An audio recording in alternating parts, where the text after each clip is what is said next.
একদিন সকালে বব মুরগি ঠিক করল আর বিনামূল্যে ডিম পারবে না। আর না ফালতু খাটুনি, সে ঘোষণা করল।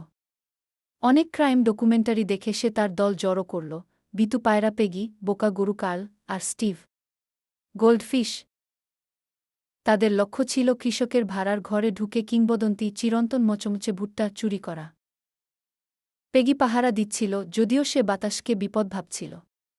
কাল দরজায় দাঁড়িয়েছিল, কিন্তু নিজের প্রতিবিম্বে মগ্ন হয়ে গেল। এদিকে বব খড় দিয়ে বোনা স্কি মাস্ক পরে চুপি চুপি ভেতরে ঢুকল। বব যেই ভুট্টার কাছে পৌঁছাল, বিপদ ঘটল। স্টিভ তার বাটি থেকে ছিটকে পড়ে বিকট শব্দ করল। কৃষক জেগে উঠল, স্কি মাস্ক পরা মুরগি আর মেঝেতে হাঁসফাঁস করা মাছ দেখে চিৎকার করে উঠল, এসব কি হচ্ছে? দল পালিয়ে গেল স্টিভকে ফেলে। ভুট্টা অক্ষত রইল। কিন্তু বব খামারের কিংবদন্তি হয়ে উঠল। সেই দিন থেকে মুরগিরা ক্ল্যাকফাদারের গল্প ফিসফিস করে বলত, এক মুরগি যে স্বপ্ন দেখতে সাহস করেছিল এবং প্রায় ইতিহাসের সবচেয়ে মচমচে ডাকাতিটা করেই ফেলেছিল।